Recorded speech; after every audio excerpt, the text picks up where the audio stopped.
The truth about vitamin D in winter. Did you know that winter might quietly be changing your body in ways you don't feel right away?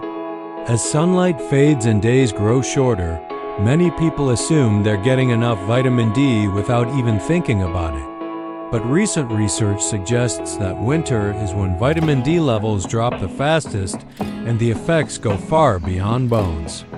They can influence your immune system, mood, muscle strength, and even long-term disease risk. In this video, we'll break down what actually happens to your vitamin D levels in winter, who truly need supplements, and who might not. Because getting this wrong doesn't cause instant symptoms, but it can shape your health for years to come. Most of us know vitamin D as the sunshine vitamin. But here's a question that many people never really think about. Why do our bodies struggle to get enough of it in winter? Is it just because there's less sunlight, or is something deeper going on that affects our bones, immunity, mood, and overall health? In this video, we'll explore the latest research on vitamin D, why winter makes deficiency more common, who's most at risk, and whether supplementation is truly necessary or even safe for everyone. If you've ever wondered whether those pills in your cabinet are helping or hurting you, stick around, because today we're going deep. Vitamin D is unique among nutrients. Unlike most vitamins we get from food, most of the vitamin D our body needs is made inside our skin when it's exposed to sunlight, specifically the UVB rays. That's why scientists call it the sunshine vitamin. Once produced or ingested, vitamin D helps the body absorb calcium and phosphorus, minerals essential for strong bones and teeth. But its role doesn't stop there.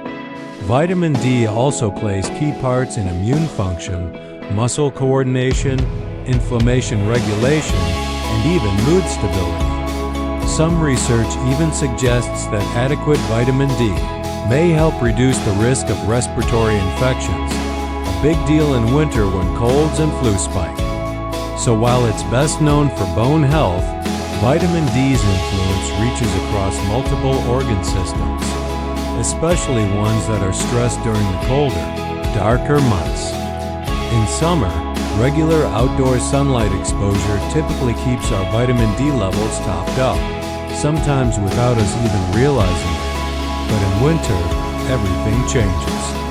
The Time article explains that reduced daylight hours, weaker UVB rays, and more time spent indoors all contribute to lower vitamin D production. In many parts of the world, especially at latitudes above the 37th parallel, the angle of the sun's rays in winter is too shallow for meaningful UVB absorption. That means even if you go outside, your skin isn't getting the kind of sunlight required to produce vitamin D efficiently.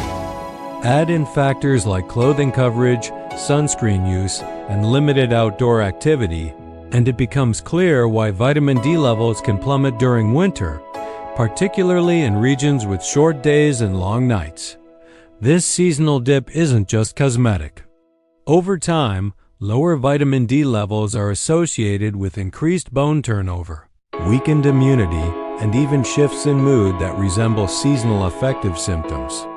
Dietary sources of vitamin D, why they alone often aren't enough. Unlike many nutrients, vitamin D is found in very few foods naturally.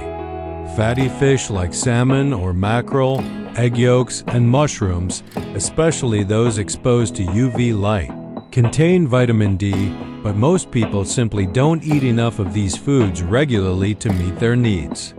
Many foods are now fortified with vitamin D, such as milk, certain cereals, and orange juice, but even together, these rarely supply sufficient amounts, especially when sun-derived production has dropped off. That's part of the reason public health guidelines often recommend a baseline intake from diet and, in some cases, supplementation during winter.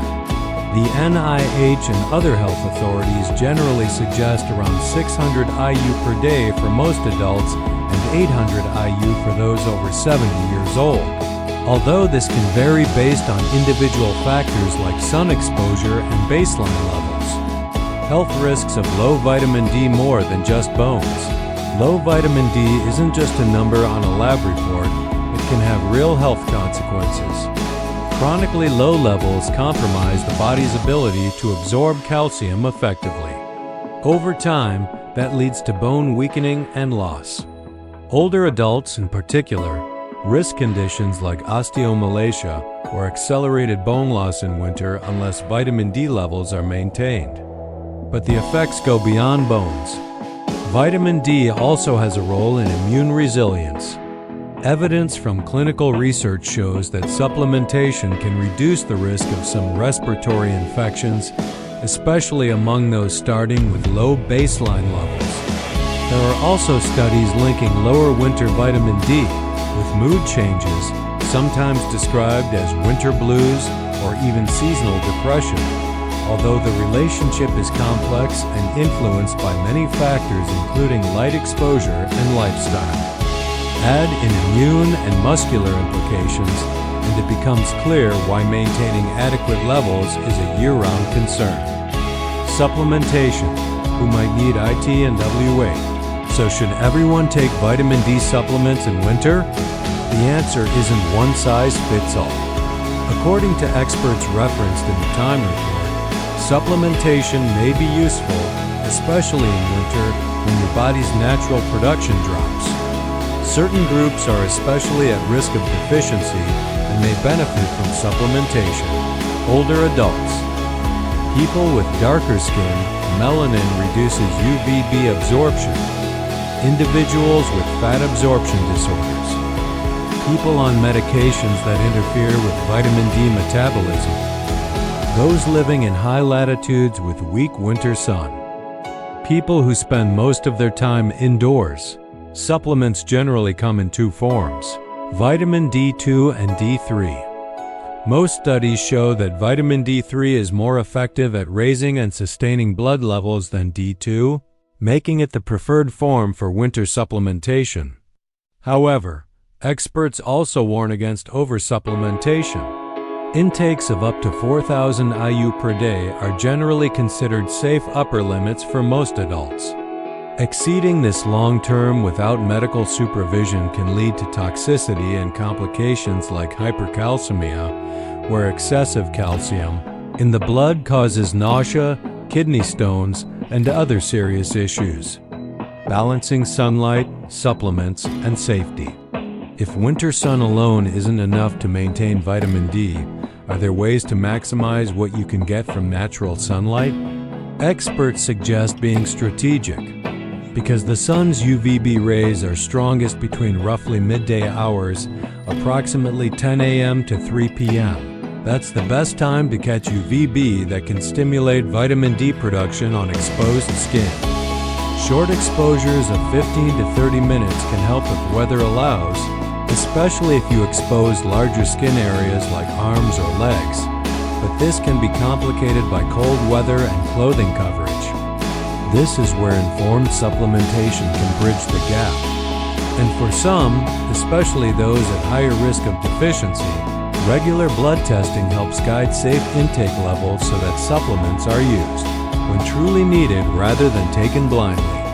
Examples of deficiency symptoms can include fatigue, bone pain, and muscle weakness. It's also worth noting that physical activity itself may support vitamin D metabolism and overall health. Some research has found that exercise can help maintain active forms of vitamin D during winter, offering a complementary approach to supplementation or sunlight exposure. Don't overdo IT risks of too much vitamin D. While deficiency is a concern, too much vitamin D carries risks too. Experts caution that megadoses, well above recommended limits, can result in hypercalcemia, where elevated calcium levels in the blood lead to nausea, frequent urination, kidney stones, and even irregular heart rhythms. High doses may also obscure other health issues or interact with conditions like osteoporosis or certain medications. That's why healthcare providers generally recommend monitoring levels through blood tests before and during higher dose supplementation. This balanced perspective, that you need enough, but not too much, is at the heart of smart vitamin D strategies rather than blindly following trends. Conclusion takeaways for winter health. So what's the bottom line? Winter changes our ability to make vitamin D naturally. That can have real effects on bone health, immunity, and even mood. For many people, especially those at higher risk of deficiency, vitamin D supplements can be a helpful and safe way to maintain optimal levels. But supplementation should be thoughtful, targeted to individual needs, guided by testing when possible, and always balanced with a healthy lifestyle that includes nutritious foods, sensible sunlight habits, and regular physical activity. If you've wondered why you feel tired, achy, or run down every winter, it could be more than just the cold. Sometimes it's a vitamin your body is simply missing.